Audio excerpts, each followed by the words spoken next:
Maison Kati, eza ya bana ya Congo. Maison Kati, eza ya bana ya Congo. Maison Kati do, eza ya bana ya Congo do. Maison Kati do, eza ya bana ya Congo do. Tozana ba projet belé, eza nango naturel. Mwamba papa, wana makasi ya ba papa Tanga bio, suki sae, pommade élargissante. Pona ba papa Pirito, voir clair. FD purge ba produit à Maison Kati yango wana Tanga. Maison Kati a memé le biso ba produit naturel ya bien. Oye ko traiter nzoto na biso malamu mingi koleka. Plus de détails, kende na Kintuka Pêcheur, avenue Maindombe numéro 99. Référence Carrie Grèce.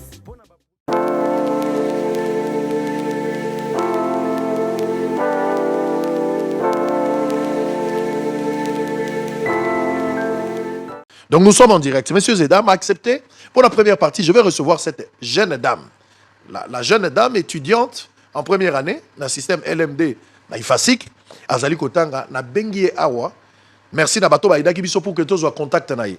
Tous les Sangoku du monde, vous êtes en République démocratique du Congo, vous vous retrouvez également en dehors du pays. Mais tant que tous Senga Kibino se mobiliser, Bolobi Sango, nous allons vous mettre en contact et nous avons réussi à la voir. Elle est avec nous sur ce plateau. Mesdames et messieurs, encore une fois, bonjour et bienvenue. Alors, Moussala Oto Salaki, pour nous relayer vidéo dans les réseaux sociaux, c'est le travail que nous allons faire tout à l'heure. Akoloba Makambo avec beaucoup de détails, je vais lui poser des questions pour l'accompagner. Donc, on a plus d'éclairage pour que Makambo Tambola et là on a Senga. Bossolo, nous sommes plus de 5 millions sur les réseaux sociaux. Presque 5 millions sur les réseaux sociaux, sur Bossolo Télévision. Dans le canal, on est plus de 36 millions de personnes qui sont scotchées en direct, ma statistique est allée. Et puis le Congo a 120 millions d'habitants, ndako mon côté sans Bossolo, téléphone mon côté sans Bossolo. Donc ici, le peuple congolais, nazo Sengabino, s'est mobilisé pour que tu aies des familles oyo, base ou solution, parce que ceux qui te tiki bango, mouta côté la bango azate. En commençant par le chef de l'État, la première ministre, on va parler du ministre de la Justice, on va parler du ministre de l'Intérieur, Tokolobe la gouverneur, Tokolobe la paix biso. Bato nyonso toza kolanda ezala ba TikToker, ezala ba YouTuber, ezala ba Congolais nyonso debout, ba o baza la conscience ya ko défendre ba intérêt ou ezala ba valeur en République démocratique du Congo. Alors je vais la prendre. Bonjour et bienvenue. Bonjour. Comment na yonani? Tu peux te présenter? Bien sûr. Ou le lingala toi en français? Lingala français, ça me va. OK, c'est bon. Alors, bato bazolanda yo obelela ki na mongongo makasi bato linga ki ba yeba problème ezaki nino ko expliquer ki moi muke. C'est vrai que ezala ki réseaux sociaux makamso ya koloba oloba ité. Papa Sango yeyo. Bolobaki il faut na Papa Sango yeyo. Alors bato bazolanda biso en direct. OK? Na lingi otala ngai o expliquer ngai yo moko e bandeli ya problème na ndenge to komi lelo. Mama oyo azali na droite na koyamba pe mama oyo pona yoka parce que mama oyo azali moko ya ba mama oyo akoti na kati ya likambo parce que bobengaki. Donc tuna mama pe mituna avant to komi pa mama na zongi nano epa na yo. Loba na ngai problème nini ezali kotungisa bino bande ko na réseaux sociaux na Kinshasa na Congo baza koyoka mokonzi mboka pa zoka na ministre de la justice banda koloba. Bonjour tout le monde, je m'appelle Karen Papinga, j'ai 17 ans, je suis étudiante à l'UNISIC. Quand mon père est décédé, maman a décidé qu'aucune de ça chez une maman pasteur comme une papa n'a pas quand le 12 avril 2020. 2020, ne papa a koufi. Babo tibino combien? On est à 7. Yoza 40e. Je suis 4e de la famille. Liboso na ozala bayaya basto mibala. Bazaba na basi bana basi. Bala basi, yo zali 4e. Oui. Alors papa a koufi et puis quand mon père est décédé, maman était enceinte. Leur aboti, fille Kazakina maman était a décidé qu'aucune de ça chez une maman pasteur comme une femme de ménage.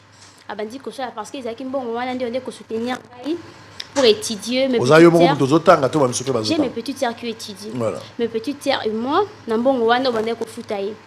Et puis, on vendait des livres. On a un livre au papa qui dit qu'il était professeur. Il soit outil musala avant à qui était un livre. Un jour comme ça, comme d'habitude, à Tika Nanda quand ça la musala, la maman pasteur a tiki maman Nandaku. A qui peut chambonner comme d'habitude. Maman Patikali elle a fait le travail et tout. La maman pasteur est rentrée bah l'IEP. Maman pe azongi ndaku, la maman pasteur elle est restée chez elle. Là maman zongi le lendemain, la maman pasteur zongi maman qui devient à la maison. Maman a vu que c'était sa patronne à épée. La maman pasteur a dit à maman, non, je perdis $10 000. M'a dit non, on doit vérifier et prier. Bah vérifier, puis c'était bien, bah ça normal. comme ça bengi maman passe ali musa ba sili habite au l'église parce que la maman aza maman sociale présidente de maman sociale il y a maman Olangi. Maman Nabino? Non, la maman patron. La maman là. Ouais. Aza maman pasteur. Ouais. Asa mais la pas maman Olangi. Oui. Kombo na nani? Maman Esther. Esther nani? Ngalula. Esther Ngalula. Oui. Yende azali patron ya maman Nabino. Ouais. Yem t'engagea maman. Ouais. OK. Là ba kepe l'église. Abengi maman ba kende na église. Non, ba si musala. Ba ki l'église, des fois ba ndo ken église. Ba ki église. Ah maman ndenga komeka kosala kuna ere mo ba ndo maman na Bien église. sûr Le bino que- bosambela na maman Olangi. Non, non, non. non. Et puis, du coup, la prière, elle est là. La maman pasteur, la maman Esther, invité maman dans Liboso, ya sœur, pour agir ici, que si c'est elle qui a eu l'argent. Maman, un bon bizarre, mais elle qui n'a choisi vu que ce n'est pas elle qui a eu l'argent. Agirait peu devant tout le monde. Na kati église, La ba tuna so ba mona. église, oui, bien sûr que Chez maman Olangi. non, genre, ils sont dans la cellule. Ah, ouais. Parce que moi, je suis à Bibois. OK. Oui. Donc on est ça na cellule na bino bibo. Dans la cellule, dans la Bibois. Et puis là, on a vu l'église, la maman pasteur a essayé d'excuser, donc je suis désolée. Les gens, ça a bon mais nous autres, quand bon, maman, pas mon peu normal. Bazongi pe mon comme sous maman yo ça musala la maman pasteur a dit non tu dois partir me laisser quelque part. Maman vu qu'elle était soumise c'est sa patronne et tout antimi pe accueilli ba comme le pas moi bizarre ils a pas nganga kopo Ba maman kopo. ouais ba nganga kopo wana ba tira ba Si ba tira kopo kaka. ouais maman pas accueilli wana pe maman pas qui na choisi parce que c'est sa patronne na musala wana to bika kande baleki na ba tanga kande pe na tangaka ba kepe wana ba tipe maman kopo nganga question dit que maman elle est innocente. La maman elle s'est encore excusée. Non, je suis désolée. Nakoti kambo on a bongoté. Maman pas zoni nanda. Mon comme ça maman qui n'a pas comme ça maman. Ta maman zozo ngazo betela rabino. Ou azo ibisanga. Il vit que c'est moi qui vis avec ma maman. Et maman paye à betelinga pe. Mon comme ça maman pas comme ça comme d'habitude. Vit que na ba futa kimbo on a été. Il y a moi wana. La maman patron dit non tu dois aller me laisser quelque part. Maman pas de problème. Quelque part là maman a insinué que la patronne ba qu'ils ont bon on a banque. La maman patron a dit que sont bon on a banque vu que va foutre kioté que sont bon on a banque il y a victoire maman pas qui ba comme peut wana la maman pasteur a eu l'argent et tout ba juste sous moto maman pas bazaki 3 personnes ba dit que ba comme na pompage maman vu qu'elle ne connaît pas là-bas et tout ba dit que ko kende bah c'est limité côté moi ba continuer à parcelle mon la personne en question c'était vraiment mystique il y avait des soldats na portail ba balati ba rouge ba koti kuna. Là, bah, maman, elle s'est étonnée. Comment est-ce qu'on est arrivé ici? Baby, c'est maman, pas Kotiwana, bah, côté pas mon Christo. Voilà, la wapi. Soit disons qu'ils en ont pompage. Là, vraiment, je ne sais pas trop parce que. Donc, maman, tout le maman, bah, la liboso, bah, kene na église. Oui. Bah, gérer na église. Bien sûr. À part qu'on faire gérer na église, yami balé, bah, mais pas maman kopo. Oui. Na église, maman pasteur Wana Esther, patron de maman a s'excuser. Ouais, ouais. Yami balé pas ya kopo. Tant bah, il pas kopo, résultat, ils a nini. Maman Zaki innocente. Maman za innocente. Bien sûr. À s'excuser les sous. Ouais. Troisième place, voilà maman zo continuer comme ça. Alors qu'il doit continuer comme ça, vu qu'elle n'avait pas le choix. Alors. Bah, comme il n'y a pas mon Christ en question, bah, incartation comme en Nigérien. Parce que moi, je ne connais pas de tels trucs. Maman non plus ne connaît pas ça. Mais maman vous a donné tous les détails. Ouais, ouais, c'est comme de Nigeria. Quand tout le monde a danger des incartations, bah, tout va koufa vraiment, on a quitté la tala. On a demandé à maman si tu as eu l'argent qu'on la libo. M'a dit que moi, je ne peux pas prendre l'argent. Je suis veuve, j'ai mes filles que je nourrisse avec l'argent à Moussala Oyo. Bah, ils ont fait des incartations et tout. Bah, si maman bima libanda. La maman pasteur est restée avec en question. Bah, côté Balaxi, le monde a quitté la tala. La rabbi, maman a posé la question qu'est-ce qu'on a montré là-bas? La m'a dit oh non, on a dit que tous ont un lobby.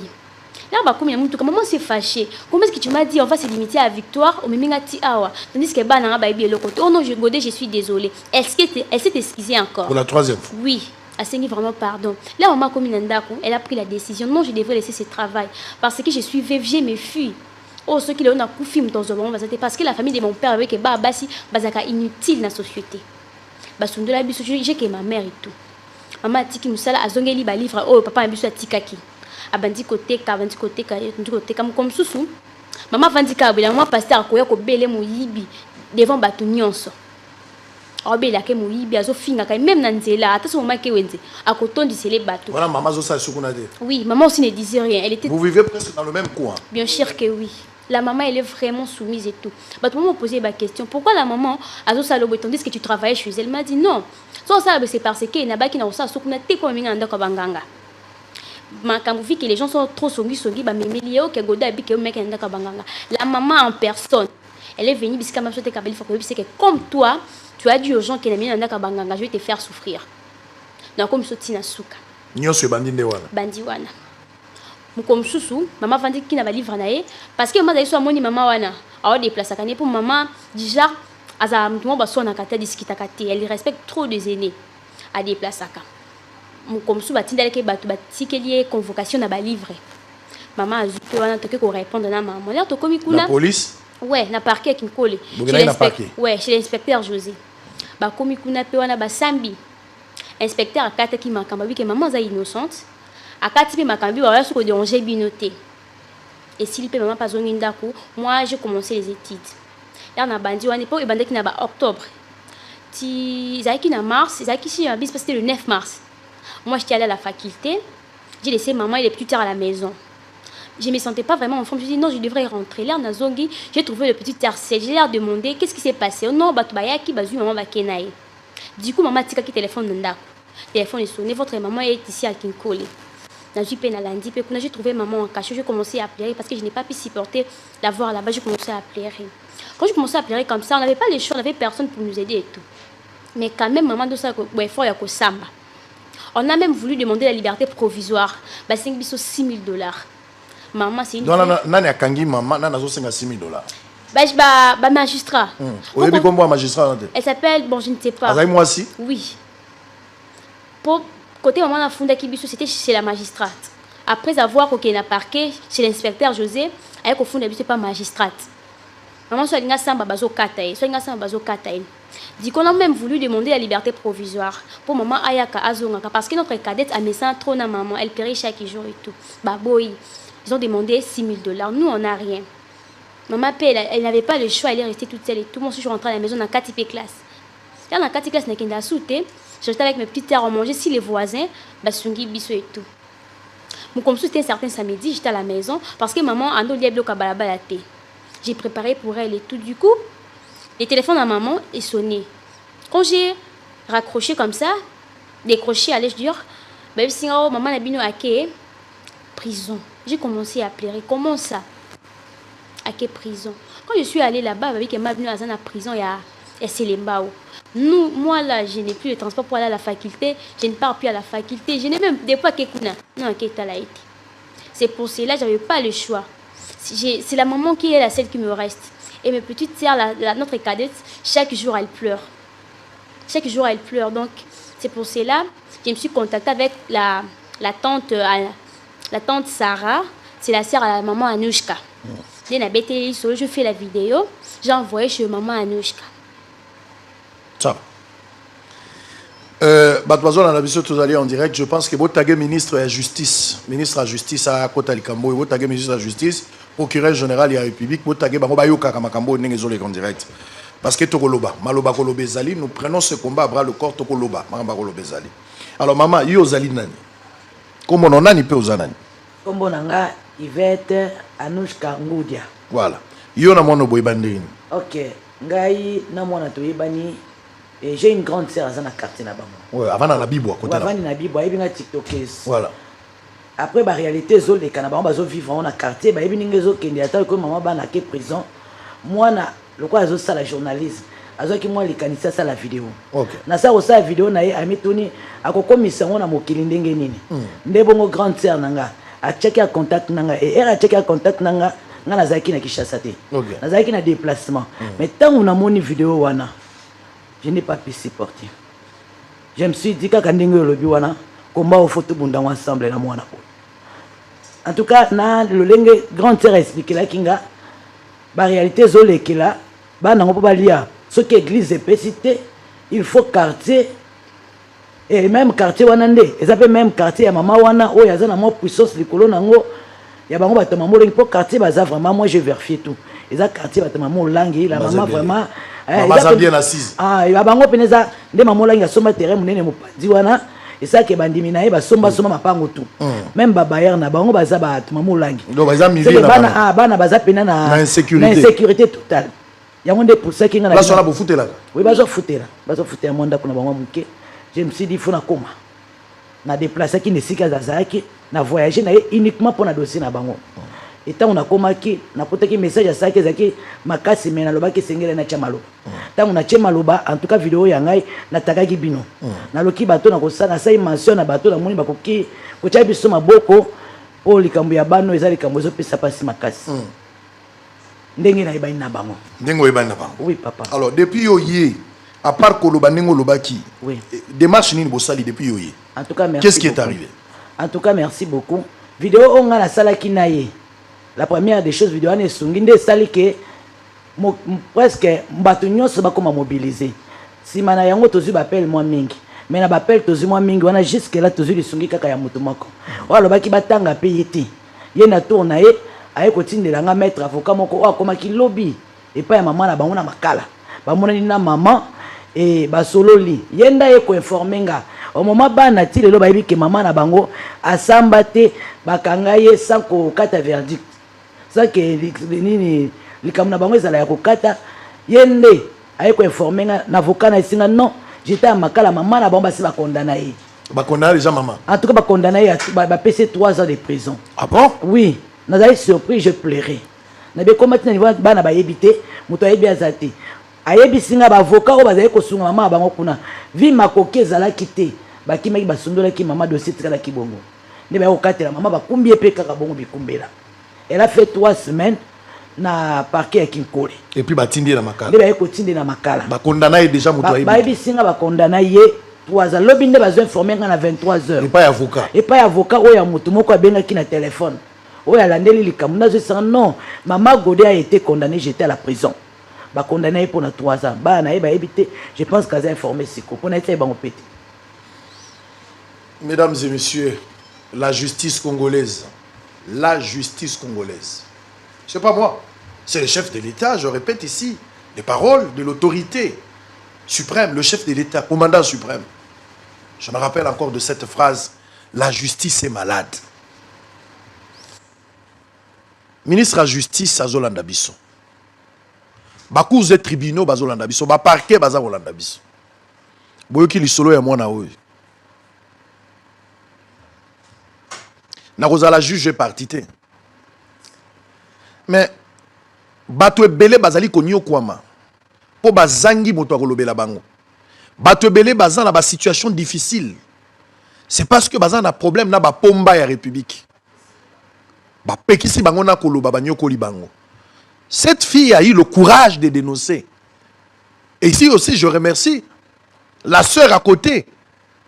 Par l'entremise, il y a sœur Naye, andimi kokota likambo pour soutenir la petite. Pour découvrir enfin maman na bango azali wapi. Boyoki bino moko ke bakangi maman pour asalaka quelque part mbongo ebungaki. D'abord moi si wana maman Esther, ce qui totikali na explication en quoi les déclarations ya mwana ndenga lobi tout à l'heure a torturé maman na bango. La femme doit répondre. A torturé maman ya bano. Amemi na bandako ya nganga. Loba siko sango mutu alobi awa. Soko za mwa makasi oko sala pe plainte. Sango mutu alobi awa. Loba parti en direct, loba sango yo po bandela ki makambo mwana wana. Loba ngo en direct. Les gens qui ne sont pas forts, les loba za konyo koma na kati ya société.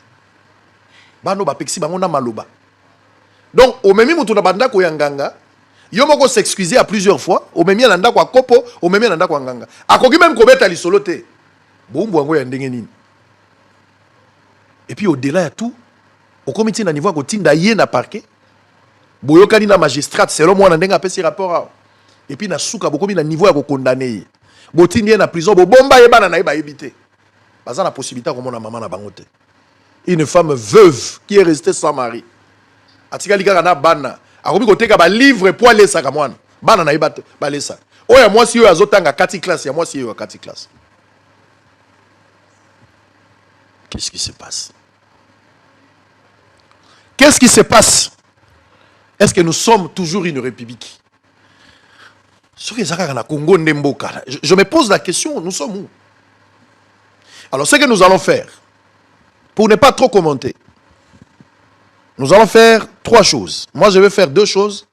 Et puis, je vais demander aussi à tous les amis avocats. Les avocats conseil à Boussolo, Maître Jonas Boza Koyokangai, tous les avocats, Maître Socrate, Maître Benoît Boza Koyokanga, Maître Yves Mouekassa, Maître Mouza. Vous êtes avocat Boza Koyokangai. Bokoki ko plaider le rôle prodero pour que nous puissions arriver à aider cet enfant. Tout ça là nous appelle, on vérifie les dossiers, on se rassure, place le dossier Zali, Et puis tout ça, l'appel total, dans quelle mesure nous pouvons aider cette famille. Mais en attendant, officiellement, tu peux reprendre l'école. Si tu es en classe, tu peux reprendre l'école. Tu ne vas pas arrêter d'étudier. Je vais payer les frais pour toi. Au foot, là, au Minerval, jusqu'à ce qu'on réussisse sa classe. Le Golozan a 3 ans au Tanga, je vais payer les frais. Officiellement, je prends cet engagement. Donc au foot, là, 3 ans, on a IFASIC, aussi sa classe. Ça, c'est la première des choses. Et nous allons nous battre. Kolia est la soukate. Nous allons nous battre. Nous allons voir dans quelle mesure on peut vous aider un peu pour permettre une petite activité pose la charge à Bandekonayo. En attendant. C'est ce que nous allons faire. Mais en attendant, les avocats, bakota ali kamboe. Soyez calmes. Il ne faut pas plairer aux ala papa na ope bazali. Biso toza pe papa na bin. Nous allons agir ici pour vous aider. Ceux qui maman na yo aza innocente, nengozolo ba awa, je pense que le ciel est témoin. Mais Dieu enverra aussi des Joseph d'Arimathée. Nazako benga ba magistrat, nazako benga ba avocat, nazako benga la population congolaise tous se mobiliser. Dossier est comme viral sur le réseau jusqu'à ce que la justice est à la fête. Si la maman n'y est pour rien, elle la quitter. Si elle est pour quelque chose, à payer. Je voudrais ici que justice est salam. La lobité que maman a raison, la lobité que maman a tort. Mais selon ce que l'enfant rencontre ici, ça fait mal. Et naïbi que battu belle bazaba victime modèle. Je ne peux pas céder à ça, je ne peux pas admettre. Il faut qu'on interpelle cette dame. Esther, il faut bayukaye. Basambi sakayi wapi. Moi je suis à Asamba nini. Nous devons avoir une idée. On va aller en prison pour l'entendre. Nous allons mettre des avocats. Nous allons soutenir cette famille. Nalingi eloko nyonso et comme na makelele. Batono so botele ma place mozali. Congolais tcha makelele na dossier. Ministre de la Justice c'est le dossier. Il ne faut pas qu'on regrette Moutamba. Il ne faut pas qu'on arrive à regretter Moutamba. Ministre de la Justice, on ne vous fait pas la pression. Mais c'est de votre responsabilité, monsieur le ministre. Il y a des choses qui se passent dans le parquet. Mais on insulte Tshisekedi pour ces histoires. Mais Tshisekedi n'est pas dans le cours des tribunaux. Tshisekedi n'est pas dans le parquet. Il y a des gens, je sais qu'il y a des magistrats qui font bien du travail. Mais il y a aussi des magistrats. Oh, tu te poses des questions. Oh, tu es commis barrière ya mobondo, tu te poses des questions. Félicitations à tous ces magistrats conscients. Avec honnêteté intellectuelle, bravo Bazali. C'est interdit de citer les noms des magistrats. Mais mais la majorité aussi, il y a un groupe de gens. Ils font quel travail? Un travail, un métier noble. Magistrat, bundi. Mérité au Bazali lelo. Oyoki magistrat zoloba. Oyoki magistrat zosambisa musa. Obeti maboko lobi. Yango nde justice. Bazali. Mais belé babebi si musala. Nous allons vérifier. Ce qui m'a dit moi na lobi ezali à solo. Ce qui te vérifier nyo soti na souka. Je pense que vous avez la plus grande bataille jamais livrée. Mais en attendant ma fille, calmez-vous. Vous allez reprendre l'école. Si vous voulez reprendre demain, nous allons mettre les moyens. Vous reprenez l'école demain. Nous allons parler avec l'IFASIC. Bossolo va prendre, moi-même je suis là, nous allons prendre contact pour que la classe, on va payer les frais. Et vous allez prendre une année, 2 ans, 3 ans, à 3 ans, nous allons prendre ça en charge. Et nous allons voir par la grâce de Dieu. Batoamité Mamalam, Bazali libre de s'associer à nous pour partager cette bénédiction. Vous pouvez me contacter. Si vous pensez que nous pouvons aider cette dame, moi je prends déjà les frais académiques. Mais si vous pensez que vous pouvez aussi faire quelque chose, Bazala a besoin de Kolia, Bazala a besoin de Lamba, Bazaba Ophéline ou Erfolin, entre Bango. Maman a veuve na prison. Nous allons vérifier cette situation. Maison Kati, eza ya bana ya Congo. Maison Kati, eza ya bana ya Congo. Maison Kati don, eza ya bana ya Congo don. Maison Kati don, eza ya bana ya Congo don. Tozana ba projet belé, eza nango naturel. Mwamba papa, wana makasi ya ba papa Tanga bio, isuki sa pommade élargissante. Pona ba papa Pirito, voir clair. FD Purge ba produit à Maison Kati yango wana Tanga. Maison Kati a memeli biso ba produit naturel ya bien oye ko traiter nzoto na biso malamu mingi koleka. Plus de détails, kende na Kintuka Pêcheur, avenue Maindombe numéro 99.